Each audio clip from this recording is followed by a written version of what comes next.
কাৰ্দম সকলোকে নমস্কাৰ জনাইছোঁ।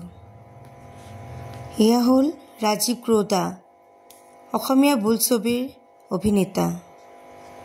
সকলোৱে চিনি পাইছে। ৰাজীৱ ক্ৰৌতা আৰু তেওঁৰ শ্ৰীমতীয়ে ডিফুত ক্ৰ' হেমথেংচাং নামৰ এখন ফুডিং এণ্ড লজিং আৰম্ভ কৰিছে, য'ত নেকি আপোনালোকে প্ৰাকৃতিক পৰিৱেশৰ মাজত থলুৱা খাদ্যৰ জুতি ল'ব পাৰিব। আমিও গৈছিলোঁ তেখেতৰ ক্ৰ' হেমথেংচাং চাবলৈ। আপোনালোকেও যদি যায়, প্ৰাকৃতিক পৰিৱেশৰ মাজত থলুৱা খাদ্যৰ জুতি ল'বলৈ যাব পাৰিব আৰু দাদাক আৰু তেওঁৰ শ্ৰীমতীক লগ ধৰিব পাৰিব। খুব ভাল লাগিল আমাৰ তাত গৈ।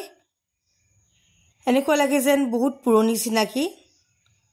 দাদাৰ কথা বতৰা এনেকুৱা লাগে বহুত পুৰণা চিনাকি,